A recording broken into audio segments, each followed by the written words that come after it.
Hi everyone, and welcome back to Robotics Unboxed. Today I want to go through and show you the solutions of the exercises from the first YouTube videos of Andrej Karpathy's series about neural networks. And by the way, I think you already know, but this series is awesome. I'm so grateful to Andrej for having shared this series because he gave us so much good knowledge for free. So thank you, Andrej. I don't think you're gonna see this video, but I want to tell you that I'm really grateful. Anyway, so as I said, in today's video, we are going to see how to solve the exercises from the first video, which is about Micrograd.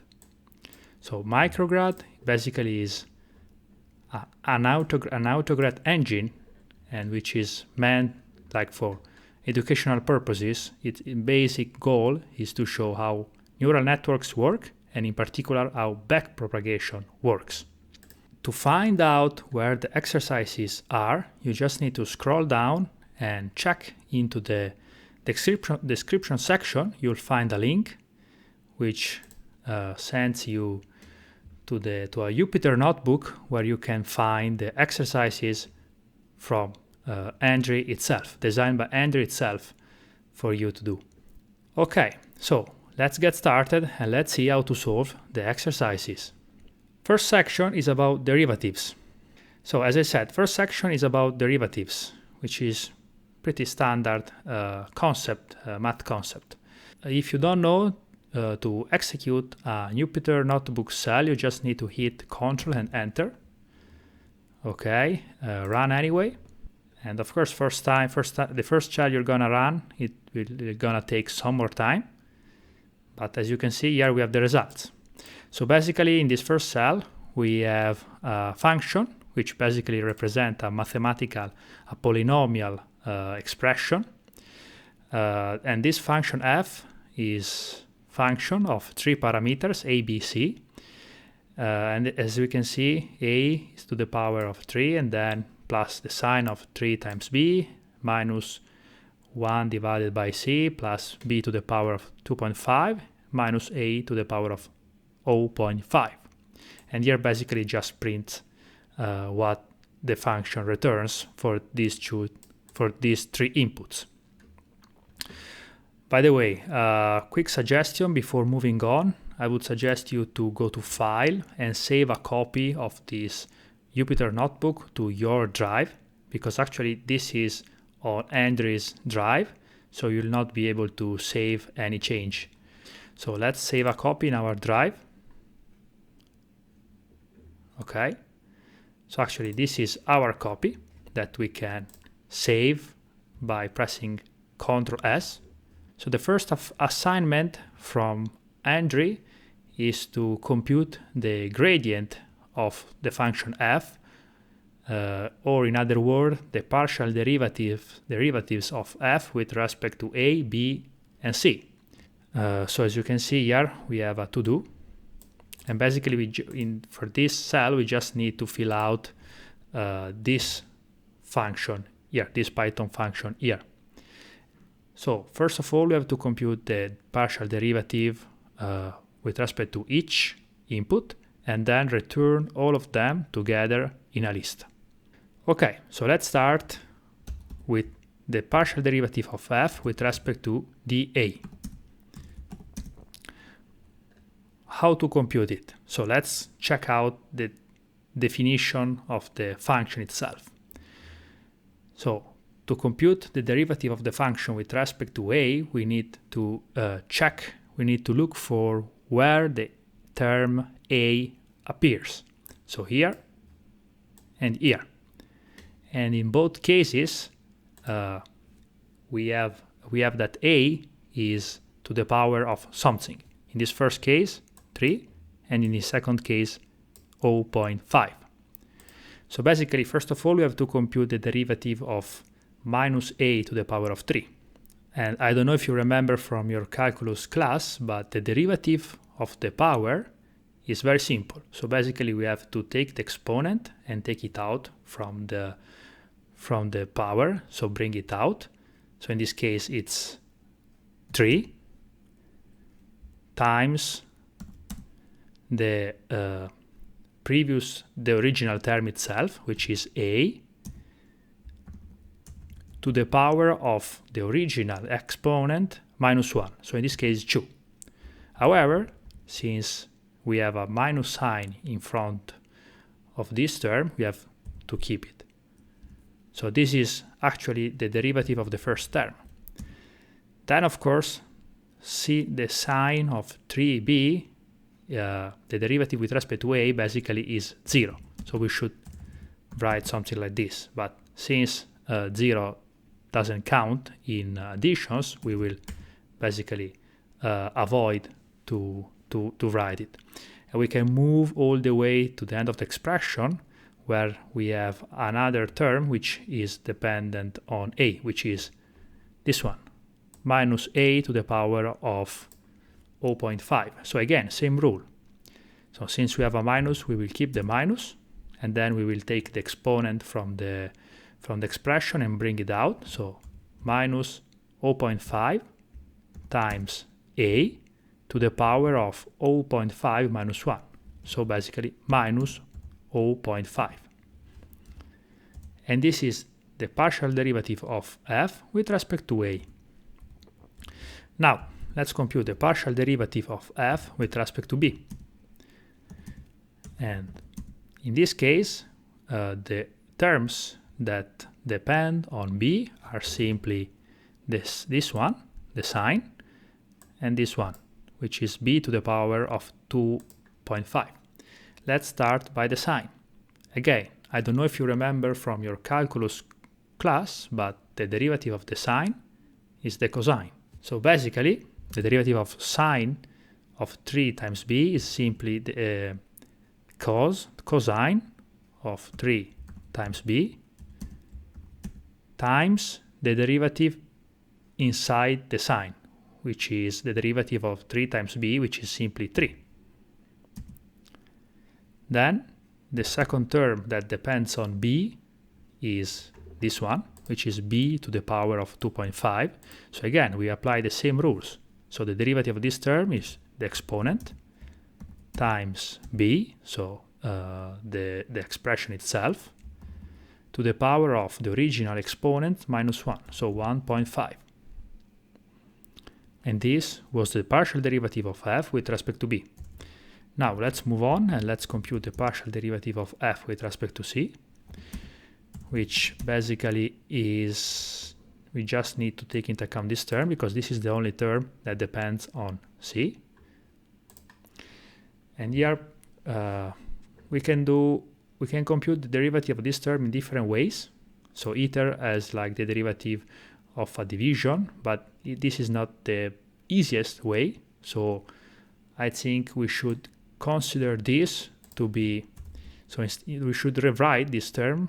So from minus 1 divided by c, this is equal to c to the power of minus 1.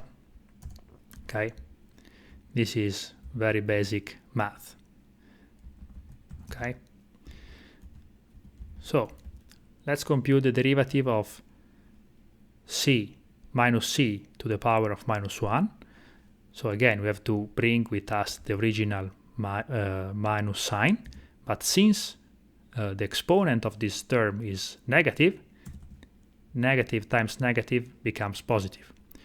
So basically here we would have a 1, which we can omit, since in multiplication 1 doesn't count. So basically the derivative is just the c itself to the power of the original exponent minus 1, so minus 2. Okay, so let's just add some comments to make it even more clear. So this was df with respect to dA. This is df with respect to dB. And this is df with respect to dC. And this is the explanation of, this is simply how we rewrote c in order to make the computation of this derivative easier. So then to complete the assignment, we just need to insert the partial derivatives we just computed inside this list. So basically df with respect to the a, df with respect to the b, and df with respect to the c. And that's it. So if I haven't done any mistake, as soon as we run this cell, it should work. Let's check. Let's see. I probably have to run, okay, I have to, if you did what I did and created a local copy of the original Jupyter notebook, you have to run again the first cell, and now you can run the second one.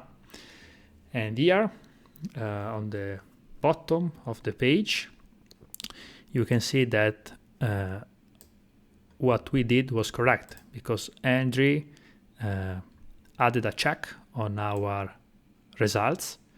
So this is the expected answer, okay? And then basically here we are comparing the expected answer with the answer that we computed.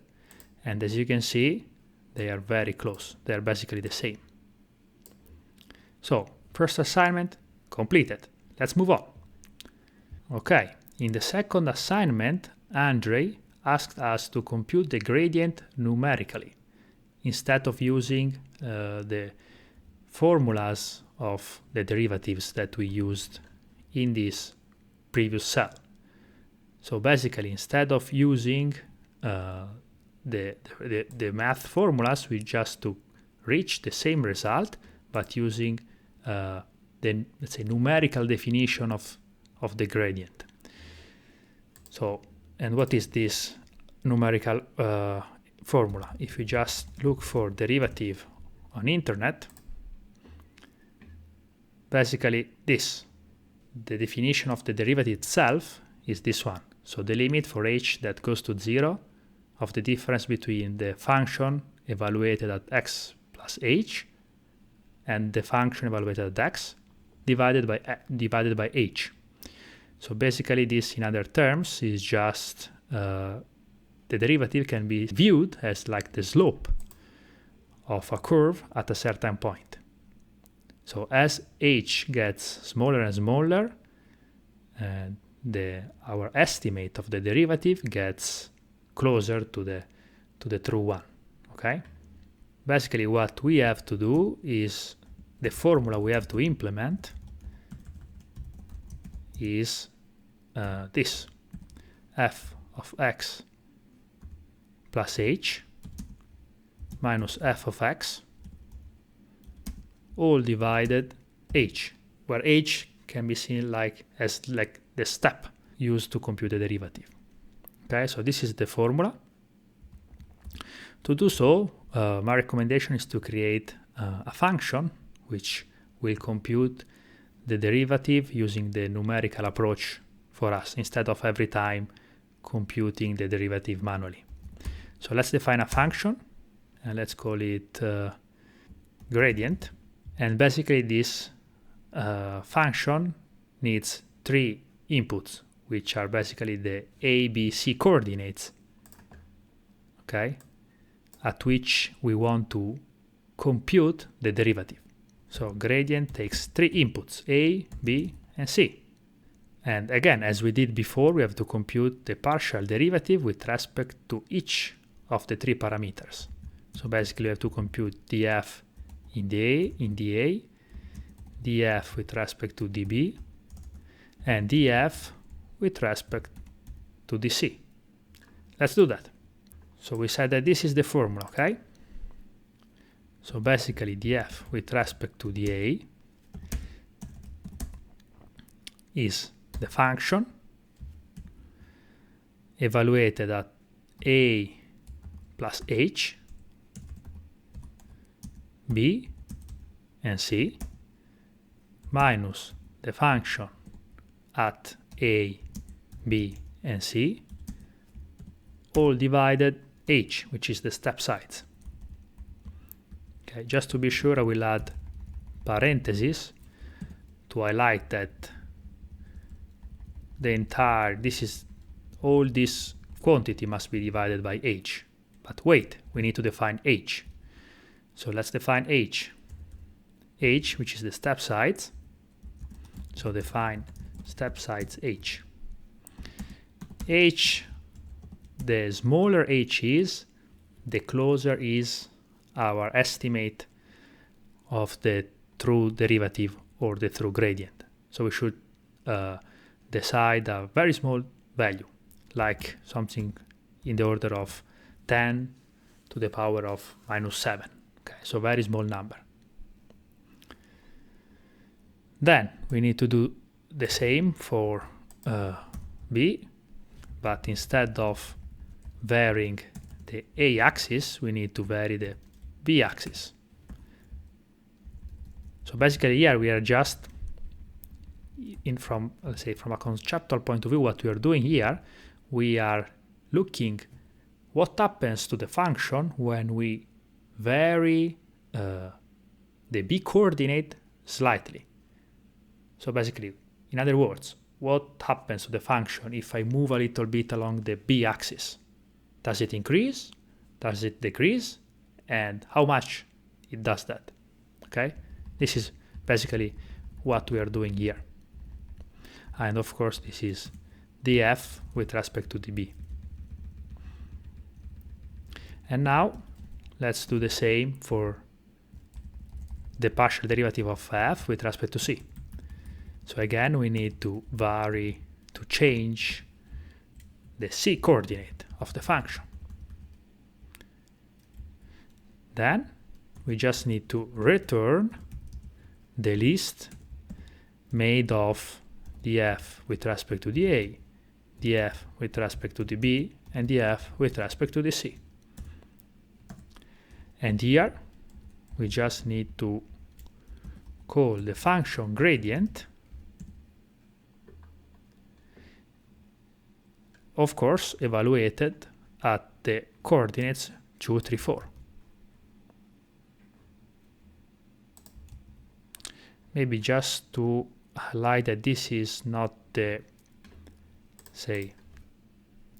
gradient using computed using the math formulas, but from using the numerical approach. Let's call it gradient numerical. Okay. Now let's run the cell and let's see if our job was good or not. Okay, so basically, yes, it worked. So again, here we have a check that confirms us that our code works as expected. So basically, for the first partial derivative, this was the expected results, and this is what we returned. So very similar, as you can see, and also the same for the partial derivative with respect to b and with respect to c. How to choose h? As I said, the smaller it is, the better.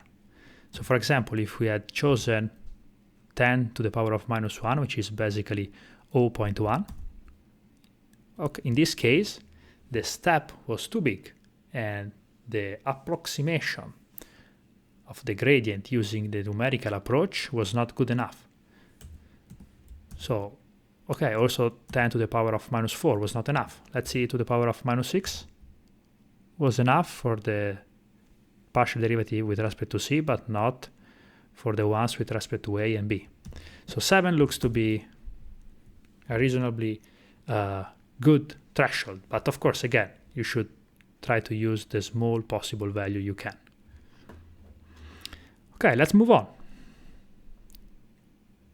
So in this cell, we are asked to compute again the gradient using the numerical approximation, but with a better version, that is called symmetric derivative. And basically it is very similar to the formula we saw before, but as you can see, this time we are varying the function in both directions, so both positive on the positive direction and on the negative direction. And so this is why it's called symmetric. Okay, so this time the formula that we have to implement is similar to before, but slightly different. So x plus 2h and minus the function evaluated at x minus 2h, all divided 2 times h.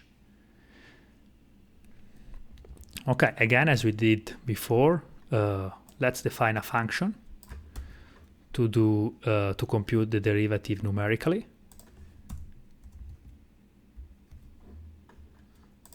Okay, let's add also this line to be consistent with our formatting. So this time, let's give a different name, of course, to this function. So let's call it gradient numerical symmetric. Okay, and again, we have to define a step size h. But here there is a small consideration we need to do. So if you look at the formula, the step size is not really h, but is 2 times h. So actually the step is, the size of the step is doubled because we are varying the function both along the positive and the negative direction. So let's say the size of the window is double. So since Andrej asked us to implement this symmetric derivative function and also confirm that for the same step size this version gives a better approximation, if we want to keep the same step size, we need to use an h parameter which is the half of what we used before. I hope it makes sense. So again, this time we need to implement df with respect to dA, df with respect to dB, and df with respect to dC. Let's do that. So this is very simple. Sorry, here I made a mistake. This is not 2h, but just h. Sorry. Okay. So the only difference from before is that we are varying not only along the positive direction, but also along the negative direction. So we have to compute f at point a minus h. Okay. And the step, as we said before, is 2 times h. To make sure that this division is made considering this whole term, we should add parentheses like this. Then let's do the same for b. So b minus h, and we have to divide by 2 times h. Again, same for c. So c minus h and divide by 2 times h. And yes, we still have to return the same list. And this time we have to call the function. Okay, let's do like this to speed up the things. So not gradient numerical, but gradient numerical symmetric. Let's run the cell and okay. Also this time it worked, but it's kind of hard to understand if it worked better or worse than before. And Andrej asked us to verify that. Let's add the print of the difference between the previous estimate of the gradient and the current estimate of the gradient, and let's verify that it has actually improved. To do so, what we have to do is basically to check the difference, check the error made by the first function, and check the error from the second function and verify which one is lower. We have to print. So this is error from origin from first function. So basically the error is the absolute value of the difference between the gradient that our function computed with respect to the true gradient or partial derivative, as you want. So basically our estimate is this numerical gradient at dim minus answer at dim. Okay. And then we have to do the same for the second function. let's call this is the better and this is the standard. Okay, so in this case we don't have to check numerical grad, but numerical grad 2. So let's run the code again. Okay, so the error made from the standard function is almost 6 to the power of -6, while the error made by the improved version is 3 to the power of -10. So much smaller, at least for A component. Let's check also B, but again, to the power of -6, to the power of -9. And C, the same. The error from the first function is 1.5 to the power of -8, while the error for the better function is 7 to the power of -10. So actually, yes, it's true that the symmetric gradient provides a better estimation of the true derivative of the function. Let's move on. Okay, now things start to be much more fun because we actually start to deal with neural networks and these kind of concepts.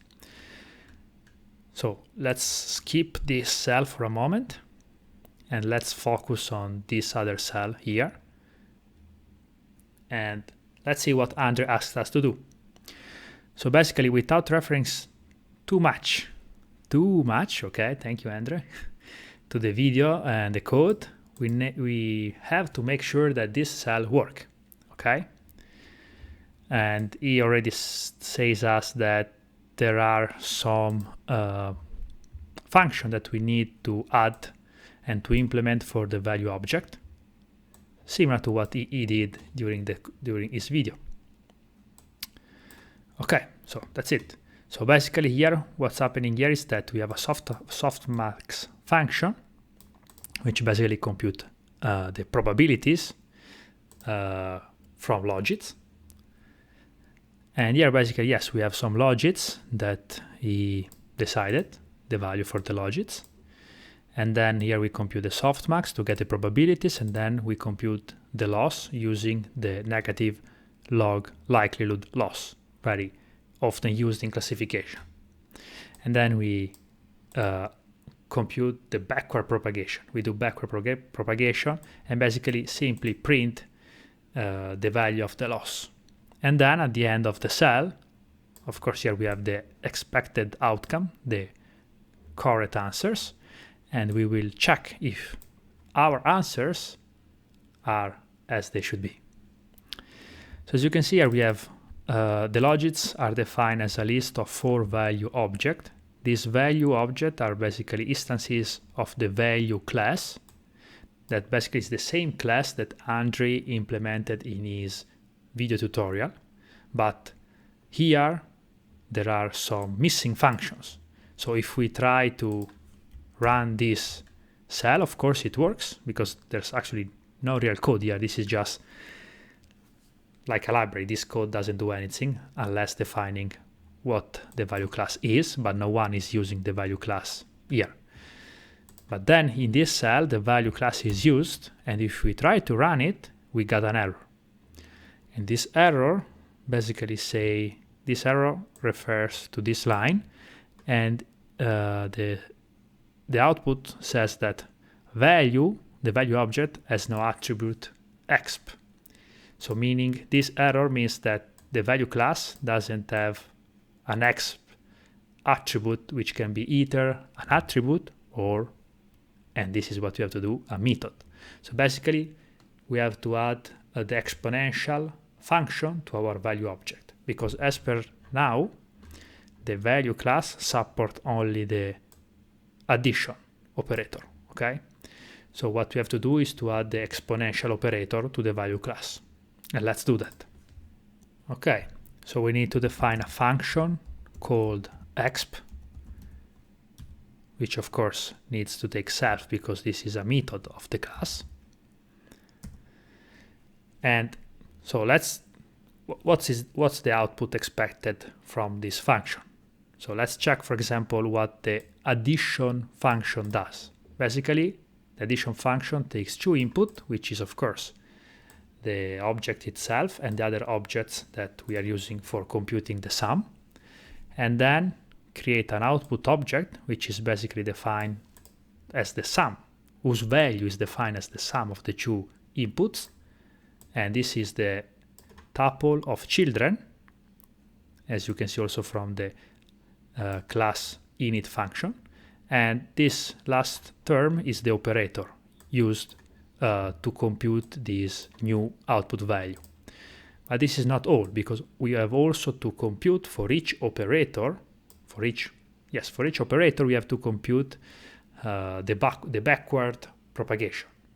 So this is this is very important and mandatory to have, because when we will compute the backpropagation for our loss function, the system, the value class, will need to know how to backpropagate the gradient through exponential operators. Okay? So basically we have to do something very similar to here, but instead for the addition, we have to do for the exponential. So basically you have to create an output object, which is basically a value object. Value of what? And what does the value class take? First argument is the data, okay? And the data is very simple, because it is the exponential is actually, we are just to write the exponential, okay? The numerical value. So the exponential of self dot data, okay? And the children of the output is basically the object itself, the input object itself. So self. And of course, this must be a tuple. Okay. And the operation is exp. Of course, you can choose also another name. This name is not important. It's more to be able to track, to visually track the operation that has been performed to create the output value object. So basically we created the output object. Now we have to, before returning, we have to define the backward function for the exponential operator. And so for example, looking at what Andrej did for the addition operator, we have to compute basically the gradient for the input, okay? So self.gradient is not equal but plus equal, okay, because gradients must accumulate over time. This is important in case same parameter, same value object is used multiple times. It's the input for different operators, okay? Go check out the video from Andrej if you didn't remember the exact reason. So here basically we have to compute the derivative of the exponential, which basically the derivative of the exponential is the exponential itself. Derivative of exponential function. So this, the derivative of the exponential is the exponential itself. So the gradient of the input object is the exponential of itself times, of course, the output object gradient, because this is the backward chain rule, okay? I don't know if you remember from the class, from Andrej's class, you first compute the gradient for the, let's say, last term, for the loss, and then you backpropagate, and you go through all the previous operation and backpropagate the gradient using the chain rule. So basically this is the chain rule of backpropagation, okay? So you take the output gradient, so the gradient that the output, which is of the output of this operation, and you multiply it for the derivative of the operator itself to get the gradient of the input object. Okay, let's move on. Now we just have to return the output object. Okay, so hopefully this is true. I haven't done any mistake. So let's execute this cell, and let's execute also this cell. Okay, we got another error, but this time at a different line. Previously, our error was here, while now the error is here. So it means that this line executed correctly. But let's check, what's the problem? The problem is that this operation is not supported. So basically here it says that it doesn't know how to add an int with a value. But wait a moment, if we go back, actually here there is the addition operator has been defined, but this is the left addition operator. So this work when we, let me try to, that operator is called when we define, like when we create a value, so for example 1, and then b is 3, no, just 3, and then c, sorry, and then c is a plus 1, and then print c. So in this case, as you can see, sorry, this is b. So as you can see here, the summation is performed correctly without any error, because here we are calling this function. Okay, but if we do the opposite, so b plus a, okay, now it will not work, and we get the same error as we got here. Of course, this is an int and this is a float, but if I do this, boom, boom, we have the same error. Okay, so the problem is that here we are missing Python doesn't know how to sum an integer with a value when the integer is the first operator, is the first operand. Okay, so basically we have to define the so-called right addition, and there is a default function which we have to overload, which is called radd. Okay, and this takes 2 inputs because an addition takes 2 operands, which is self and other. And basically this is other plus self. And this is very simple because we just have to call self plus other every time. I use the times operator instead the plus one because I switch from Italian to US keyboards. So self plus other. Okay, let's execute this cell, and now let's check if this works. Okay, so actually this has worked, so we don't have an error at this line anymore, but now of course we have an error at this line. So basically here again it says that it doesn't know how to divide 2 values, so the operator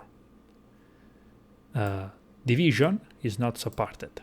Okay, so very easy, as we did before for the exponential operator, we need to define the division operator, and this can be done in different ways. So for example, in his video, Andrej defined the division as a particular case of the multiplication, and this is a good idea. I would say that this is probably the best idea, but in this tutorial, since I want to show you if I can something different to give you more background, I will define the division as a different operators. Okay, so we will instead of defining division as a particular case of the multiplication, we will have a dedicated function for the division, which is not relying on any other operators of the value class. So let's do that. Okay, so let's overload the division operator. Let's do it here. And to overload the division, we need to call our method through div. Okay, And of course, this takes two input, self and other. Before moving on, just a very small reminder, I will add it in the comments. I will add a comment. So it is probably better to define division as a particular case of multiplication. But in this tutorial, we will not do that. So you can see different ways of solving this exercise. So again, we have to do the same thing that we just did for the exponential and that Andrej did for the addition. So first of all, you have to compute the output value itself. So we define a new object called out, which is a value object, and the data is basically the division of self, the self object, so the first operand, divided by the second operand data.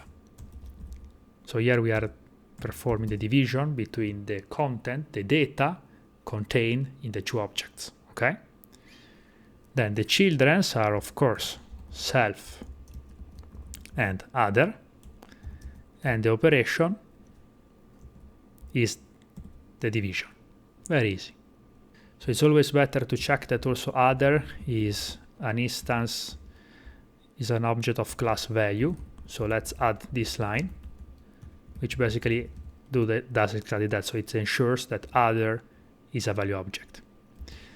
So after having done that, we just need to compute the backward function for the division. Okay, and here things may look a little tricky. This is also why you probably don't want to implement the division as a different operator, but let's do that. So here we have to compute.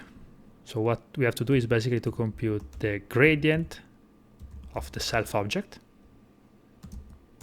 okay, which is something, and also the gradient of the other object, which again is something. Okay. Before writing what the gradients exactly are, I want to try to explain you how to come up and how to compute the gradients for the division. So basically, the division can be seen like a function that actually, yes, divides two numbers. So in our case, a and b. And what you have to do is to compute the partial derivative of the function with respect to a and the partial derivative of the function with respect to b. How to do that? Very easy. So let's first start by a. But before doing that, let's rewrite the division in a different way. So instead of writing a divided by b, we can write a times 1 divided by b. And now it gets very easy to compute the derivative, because this can be also seen like 1 divided by b times a. So basically I just swapped the two components. So this can now be seen like a parameter that multiplies a's. So basically we just have to take the derivative of a, which is 1. So actually the derivative is just 1 divided by b. Okay? While in the case of the derivative with respect to b is slightly more complex, but again we can rewrite the function in a way which we will have operators that we are already familiar with. So in particular, as we have shown, the multiplication and the power of operators. So basically the original function can be rewritten as a that multiplies b to the power of -1. And in this case, again, this is a multiplication between a constant parameter, because when we compute the derivative with respect to b, a is treated like a constant parameter. So of course this appears in the derivative. And then you just to compute the derivative of this term, but actually the operator here is the power operator, and we know that the derivative of the power is simply the exponent, so -1, times the times b to the power of the original exponent minus 1. So in this case, minus 2. And that's it. Not so difficult, as you can see. So let's write the derivatives, the gradients. So the gradients for the self value is basically 1 divided by other.data. Of course, sorry, here there is a mistake. So we have to recursively add and sum the gradients, okay? And for the chain rule, we have to multiply with the gradient of the output term for the back propagation chain rule. So times out.grad. And then let's do the same for the other object. So the gradient, the derivative of the other object is basically as we wrote here. So it's self.data times minus 1. So we will write the minus sign here times other.data to the power of minus 2. And of course we have to multiply for the output gradient. Let's just add some parentheses to make sure that the operations are performed in the correct order. And again here we have to remember to recursively add. So basically these are the gradients for the two inputs to the division operator. And the last thing that we need to do is just to return the output object. So let's execute this cell code. Let's go back to the original cell. Let's run it. And now, boom, the Softmax function has no error at all. But yes, we haven't finished yet because there's still another error, which is at this line 18. And basically it says that the object value has no attribute log, because as for the exponential operator, also the log operator has not been defined yet. So we have to define the log operator. Let's do that. So I will just rearrange the order of the method to make them looking better. So here we have the true division, here we have the exponential, and then here after the exponential let's add the log operator, which as always take self as input. And what is the output? Now we should be familiar, we should have understood what we have to do. So the output is a value object whose data is simply log of self data, whose children is simply self, because the log has only one input argument, and that the operation is log. Then we have to compute the backward function for the log and the derivative of the log, of the natural log, log natural. The derivative of log natural is simply 1 divided by x. So 1 divided by the input. So let's do that. So the gradient of the input is the previous gradient times, as always we have to recursively iterate over the different gradients since the same object, the same value object may be used multiple times. But this is just 1 divided by self.data. Of course, for the chain rule, we have to multiply by the output gradient. That's it. And then, as always, we return the output object. Let's run the cell. Let's go back to the other cell. Let's run it. But again, we have an error at the same line. This looks very strange. Why we have an error at the same line? Let's check it out. Okay, but now it's not complaining for the same reason he was complaining before. So before the error was the log operator. Now the error is different. Basically, Python is telling us that it doesn't know how to apply this minus. So actually this is not minus, but this is like the negative operator. So what we have to do is to simply implement the negative operator, as also Andrej did in his tutorial. So let's do that. So to implement the negative operator, we have to overload the function called neg. So, and the input is just self, because there is no other input. And here we are implementing this. So negative self. And what we have to do is just to return self times -1. Okay, so let's run this cell. Let's run also this other cell. But look, check it out. We still have an error. Why? This is so strange. Let's see what the error is. Actually, Python here it says that it doesn't know how to multiply value with float. But why? This is so strange. Oh, wait a moment. Have we implemented the multiplication operator? Let's check it out. Here we have addition, division, exponential, log, right addition, negative operator. But no, actually, yes. This is the reason. We are missing the multiplication operator. So, going back, probably we should have added the multiplication operator before, and we could have used it also for the division. But again, I wanted to do something different. So now let's add the multiplication operator. So here it is. I've simply copy and paste the multiplication operator because the video starts to be very long. I don't want to waste too much time.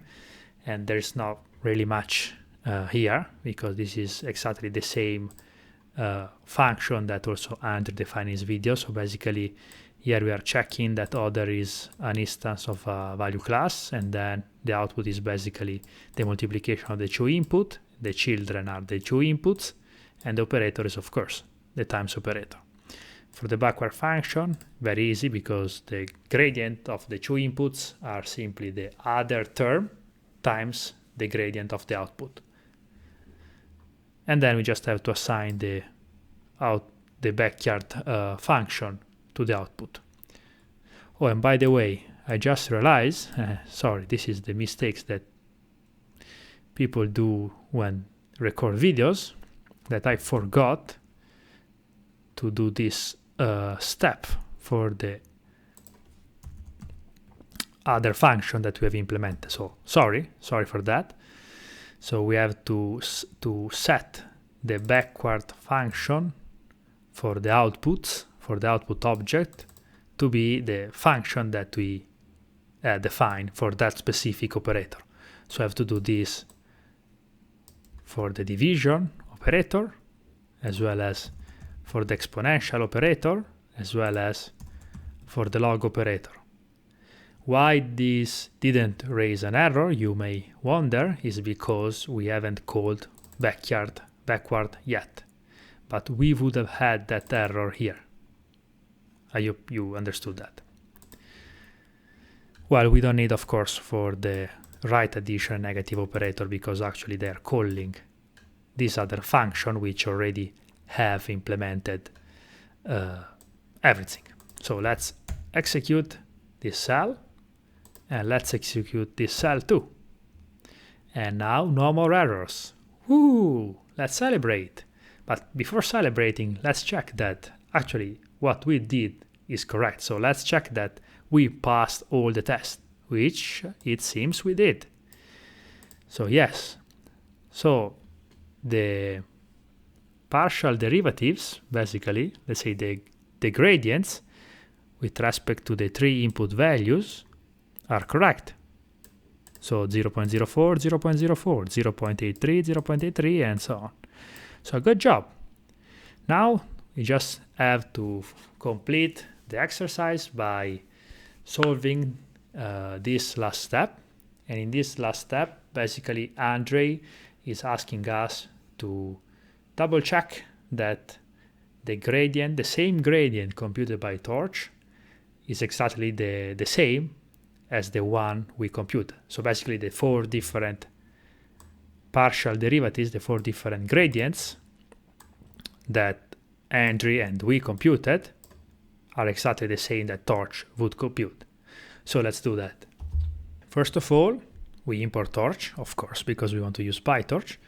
And then we have to create the tensor of logits. And I will call it logits tensor to call it differently from this other variable here.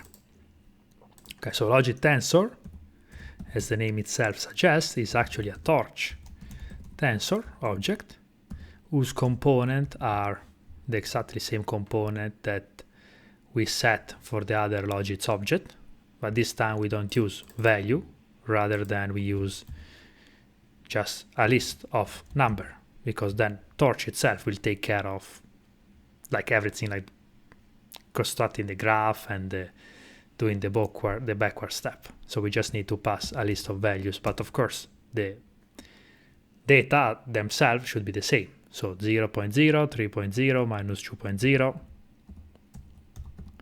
sorry, minus 2.0, and last but not least 1.0.